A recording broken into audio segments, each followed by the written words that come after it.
There are little community markets that are in nearly every suburb around Indonesia and Bali. Are an interesting place where you get a reasonable selection of the local fruits and veggies and whatnot. But about 2 years ago, President Wojo decided to build a big modern day market, and it's got air conditioning and it's got elevator and it's multi-story, I think 3 or 4 levels. So we're going to go and have a look. You can buy pretty much anything your heart could desire here. And I'll tell you what, my heart might like some of these chilies, but the other end of me certainly not going to be anywhere near as thrilled as my heart. Wow, that's a lot of heat there.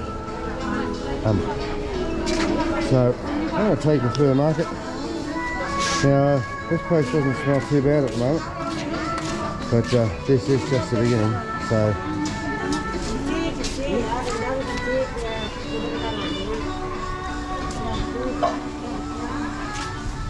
oh, that was a nice whiff of something that's not quite as peanuts, rice, prawn chips. Oh, packets. They seem to do a lot of small packets. I guess in an economy where it's very steamy and humid, and things could easily get spoilt. They don't have a lot of storage space. Having things like butter and stuff in a small packet. Makes a lot more sense.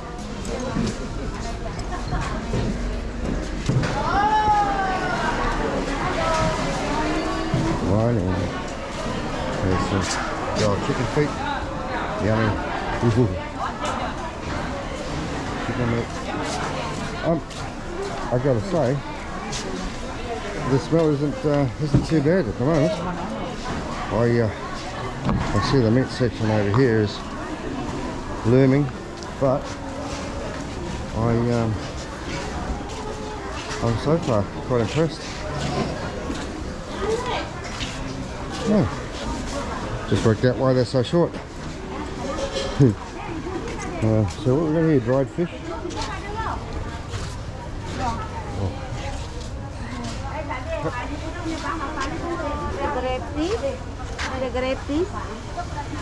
Lovely. Yeah, where are you from? New Zealand. Not looking for spices? No, not today. Peanuts. Yang bontok itu Pak, yang harga 34. There we go.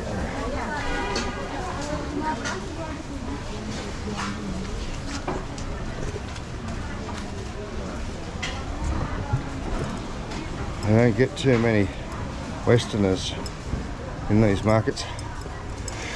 It's a pity because it's actually very organised and tidy and very unsmelly, which is good, and the prices are incredibly cheap.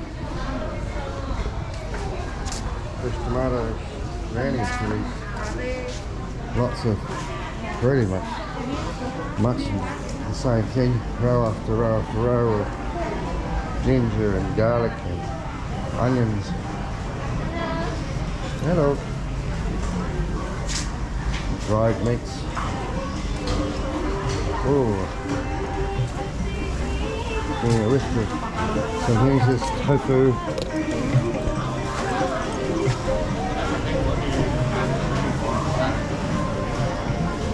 Oh yeah. There for some jelly.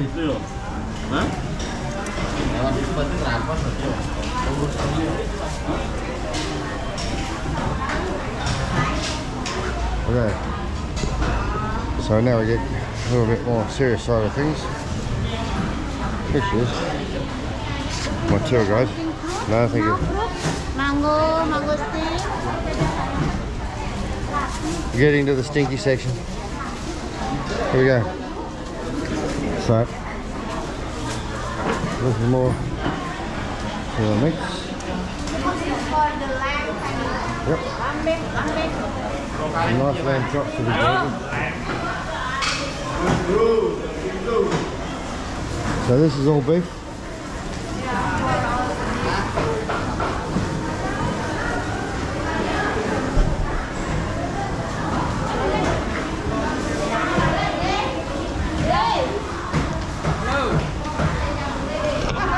Bit of boiled fruit.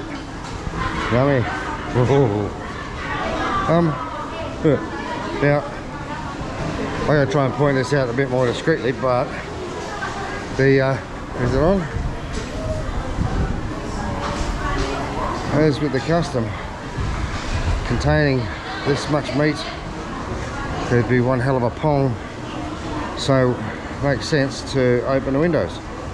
However, if you look up above me, there's massive air conditioning ducts and giant big air conditioning units right next to all the open windows. So it's actually no warmer. I'd be surprised if they're actually even turned on. I don't know if the market operators are aware that to have it air conditioned you really need to shut the windows to be able to contain the cooling. I tell you what, this is something that's really interested me. Growing up in Australia, if you leave a piece of meat out for more than 30 seconds on a bench, there's a good chance a blowfly is going to jump in there and decide that's a perfect place to leave its eggs. And about 2 hours later, the same piece of meat will end up walking off the same plate or the bench by itself on this little maggoty bed of wheels. This country doesn't seem to have much in the way of flies, and a country where sanitation and hygiene is very, very different to ours, it doesn't make sense to me that there are no flies. There's some. We did some prawns the other day, had the prawn heads in the garbage out by the road in a tub, and the blowflies, there was a dozen or so blowflies accumulated over a period of a few hours, and it did get a little bit flyy, but generally there's no flies. Another thing that really surprises me, in a country with so much rice and so much grain and stuff is part of their diet, there's no birds, there's no sparrows, there's no rats of the sky, so to speak. And they often boil the rice and they'll leave it out at the side of the house or on in a footpath nearly, drying the cooked rice. And if you did that, you would end up feeding a heap of sparrows and other pigeons and stuff. No, thank you. And your rice would be gone. So it just makes you wonder where the flies and the rice and the birds and that, how come it's so different. Maybe just because they have so much to eat that they don't need to be in these areas. But that doesn't make sense either. Anyway, that's just a simple observation. I couldn't imagine doing that over here and having there anything left. Right, so we're down in the pork area now. Have a look at this. Morning. Everyone, what's that? Nose to tail. Tongue to tail. Offal. Pork crackling, homemade. Oh, geez, I've got a good whiff there. It's oh, yummy! Look at this! Look at this yummy pork belly. Masih luar ada mau tapi bersih tak isi lemak. There's a bit of flavour to it. Hello. I don't have an oven, don't have a grill, so I'm trying to work out how I can go about doing some pork belly. Oh, I've been through a lot of markets around the world, and this is way more organised and really nicely set up. There's the countertop the running water. There's a sink in the back. It's really well designed, and as a result, it's not smelly at all. So we're just Di tengah kan tu, looking tengah at kan ada. a bit of food here. Sebab dia pisah. Sekilo? Enggak, sama Setengah? aja. Oh, iya. Dia mana makan Bit of pork fillet there. Banyak makan ya. maunya So how yang, much is this? yang bungkus. How much is this per kilo? How much for one? Berapa satu kilo? 90 deh. $9. There you go, $9 a kilo for really nice tender pork fillet. And how much for the pork belly? $10.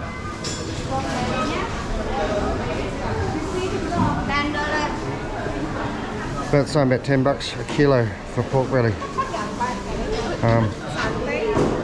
So that's not too bad. Biar gampang saya tahu. And then we get to the seafood. Honey. Pin. No, this is not bait, that's actually food. But we're going down the seafood section.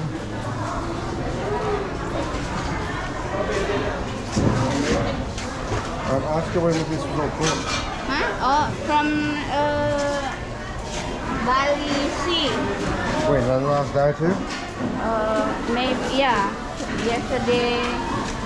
But several coming from Java also. Yep. That's amazing. I can breathe. It's not overwhelming. It's not in your face. It's not Gurami. gourami. Hey, here you go. Bit of silver gourami. Straight from the fish tank to you.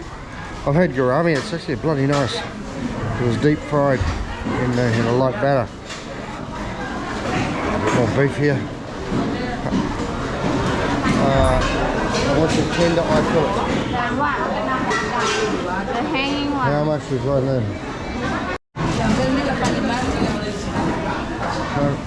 Buat ini Here's an eye fillet. muda kan? Where's it killed? Enggak, saya nggak mau yang bau nanti nggak Guaranteed tender.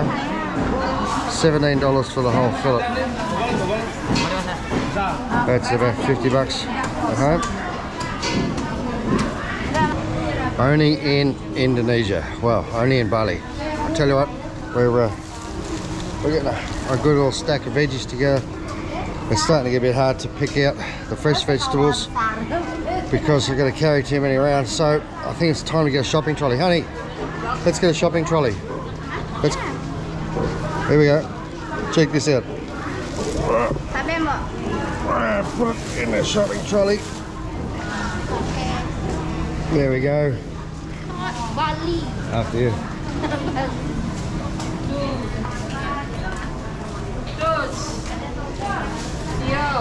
We might just call this lady Trundler. Trundle along. Tadi kita jam. Ini dapilnya Bu di keranjang. Yang itu udah manis itu. Oh iya ya.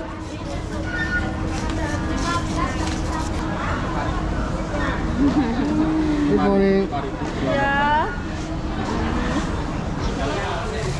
Taruh sini aja, Bu.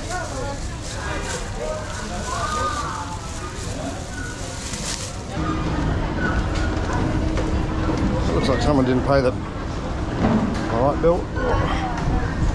But there we go, trolley and all. See, now where I come from, you're not allowed to take the trolley down the stairs. So, there you go.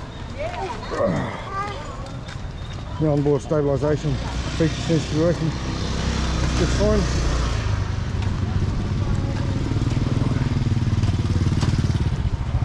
And we're helping out a local who's obviously doing it tough. Imagine that was your job, carrying someone else's groceries around. Sukses, Ma. Thank you. Thank you. Terima kasih, Ibu. Terima kasih. Ya, semua banget. So just a quick update. The eye fillet was just sensational. It was nice and juicy, beautiful and tender, and worth every bit of the $10 a kilo. This week we tried some pork belly and some spare ribs, so I'll give you a bit of an update on them.